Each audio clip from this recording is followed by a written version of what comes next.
அண்ணாமலையின் அடுத்த நகர்வு என்ன? தமிழக அரசியலா, டெல்லி அரசியலா? வணக்கம் நண்பர்களே. தமிழக பாஜக தலைவர் அண்ணாமலை கடந்த 5 ஆண்டுகளில் பாஜகவை பெரிய அளவில் வளர்த்துள்ளார். என்றாலும் பாஜக தலைமையில் தனி கூட்டணி அமைத்து எதிர்பார்த்தபடி வெற்றி பெற முடியவில்லை என்பதால் மீண்டும் பாஜக மேலிடம் அதிமுக போன்ற கட்சிகளுடன் கூட்டணி அமைத்து தேர்தலை சந்திக்க திட்டமிட்டு வருகிறது. அதன் காரணமாகவே எடப்பாடி பழனிசாமியை டெல்லி அழைத்து சட்டமன்ற தேர்தலில் கூட்டணி அமைப்பது குறித்து டீல் போட்டுள்ளார் அமித்ஷா.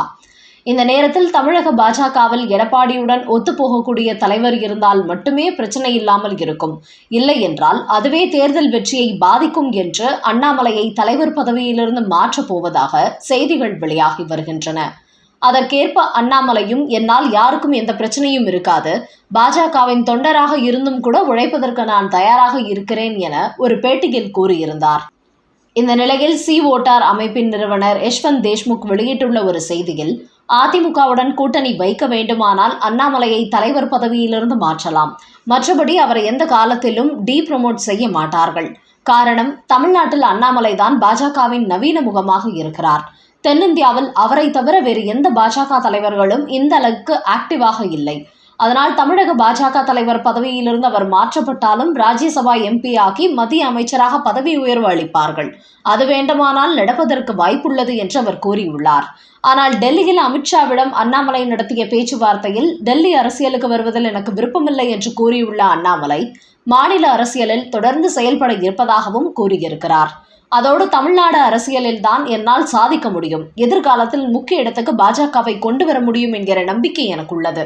அதனால் மாநில அரசியலை விட்டு நான் வரமாட்டேன் என்று அவர் உறுதிபட சொல்லி வந்திருப்பதாக தகவல்கள் வெளியாகியுள்ளன. அடுத்த செய்தி, முக்கிய ஃபைலுடன் மோடியை சந்திக்க போகும் அண்ணாமலை. எடப்பாடிக்கு புதிய ஆப்பு. அதிமுக பாஜக கூட்டணி பேச்சுவார்த்தைகள் நடந்து வரும் நிலையில் பிரதமர் மோடியை அண்ணாமலை சந்திக்க இருப்பதாக இன்றைய தினம் ஒரு பரபரப்பு செய்தி வெளியாகி இருக்கிறது. அதில் மத்திய அமைச்சர் அமித்ஷாவை சந்தித்து சட்டமன்ற தேர்தலுக்கான தேசிய ஜனநாயக கூட்டணி குறித்து தனது கருத்தை பதிவு செய்திருக்கும் அண்ணாமலை, தற்போது மோடியை சந்தித்து அதிமுகவுடன் கூட்டணி வைப்பதில் எனக்கு எந்தவித ஆட்சேபனையும் இல்லை. ஆனால் கடந்த காலங்களை போன்று பாஜகவுக்கு 5 தொகுதி 10 தொகுதி தான் தருவேன் என்று அதிமுக சொன்னால் அதை ஒருபோதும் ஏற்கக்கூடாது. இந்த முறை 40 முதல் 50 தொகுதிகளாவது பாஜக போட்டியிட வேண்டும். அந்த அளவுக்கு இப்போது தமிழ்நாட்டில் பாஜக வளர்ந்துள்ளது. கடந்த மக்களவைத் தேர்தலில் பாஜகவே பல தொகுதிகளில் அதிமுகவை பின்தள்ளி இருக்கிறோம். அதோடு 18.5% ஓட்டுகளை வாங்கியுள்ளோம். அதனால் சட்டமன்ற தேர்தலில் பாஜகவுக்கு முக்கியமான தேர்தல் ஆகும்.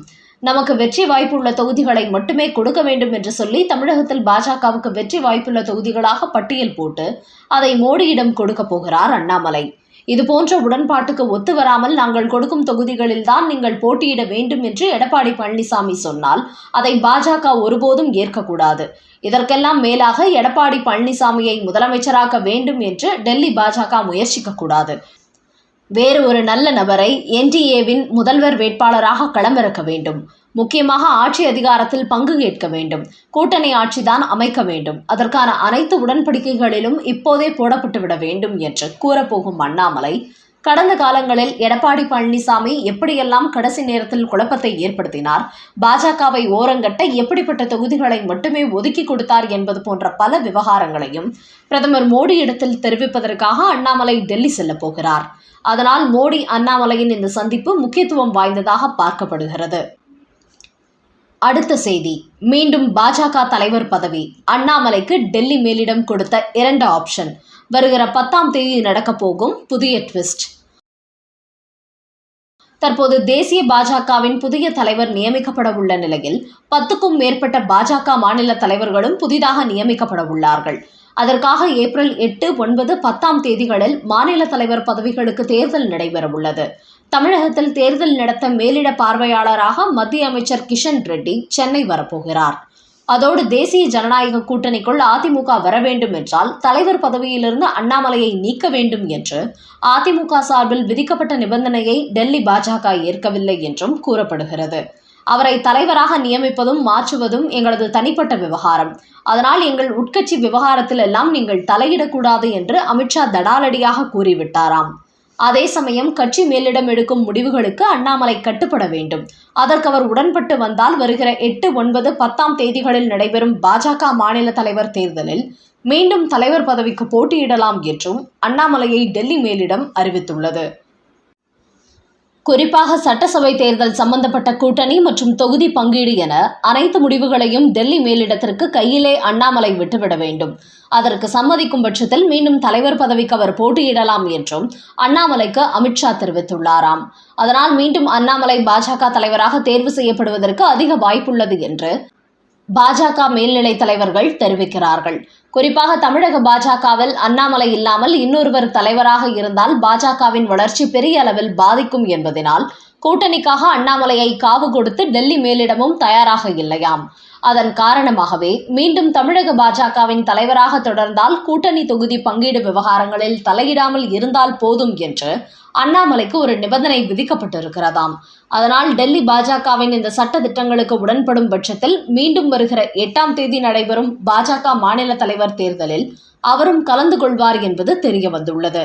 இந்த நேரத்தில் தமிழக பாஜக தலைவர் அண்ணாமலை மாற்றப்படுகிறாரா இல்லையா என்பது குறித்து பாஜகவை சார்ந்த கரு நாகராஜன் வெளியிட்டுள்ள ஒரு செய்தியில், பாஜகவை பொறுத்தவரை 3 ஆண்டுகளுக்கு ஒரு முறை மாநில தலைவர்களை மாற்றுவார்கள். இது பாஜகவில் நடக்கக்கூடிய ஒரு விஷயம்தான். அந்த வகையில் தமிழகத்தில் அண்ணாமலை தலைவராகி 3 ஆண்டுகள் நிறைவடைந்து விட்டதால் தலைவரை மாற்றுவதற்கு வாய்ப்புள்ளது. அதே சமயம் சில சமயங்களில் 2வது முறையாகவும் அதே தலைவரை நீடிக்க வைப்பார்கள். அது அவர்களது செயல்பாடுகளை பொறுத்தது. அந்த வகையில் தமிழக பாஜக தலைவர் அண்ணாமலை மீண்டும் தலைவராக தேர்வு செய்யப்படுவாரா, இல்லை அவருக்கு வேறு பொறுப்புகள் கொடுக்கப்படுமா என்பது இன்னும் ஒரே வாரத்தில் தெரிந்துவிடும். அதோடு இது போன்ற கேள்விகளுக்கு நாங்கள் பதில் கொடுக்கவும் முடியாது. டெல்லி மேலிடம்தான் இது குறித்து முடிவெடுப்பார்கள். அதனால் அண்ணாமலை தமிழக பாஜகவில் நீடிப்பாரா மாட்டாரா என்பதை சீக்கிரமே டெல்லி பாஜக தலைமை அறிவிக்கும் என்கிறார் கரு நாகராஜன். அடுத்த செய்தி, ராசாவின் சர்ச்சை பேச்சு விவகாரம். பல்டி அடித்த சேகர் பாபு. திமுகவில் ராசா மட்டுமின்றி பலரும் இந்துக்களை மிக இழிவாக பேசுவதை தங்களது அரசியலாக வைத்திருக்கிறார்கள். குறிப்பாக மு.க. ஸ்டாலின் வெளிப்படையாக பேச மாட்டார். கட்சியின் மற்ற புள்ளிகளை பேச வைத்து வேடிக்கை பார்ப்பார். அப்படி இந்துக்களை சீண்டிக் கொண்டிருந்தால் கிறிஸ்தவர்கள், முஸ்லிம்களும் திமுகவுக்கு முழு ஆதரவளிப்பார்கள் என்பதனால் இந்த அரசியலை அவர் செய்வார்.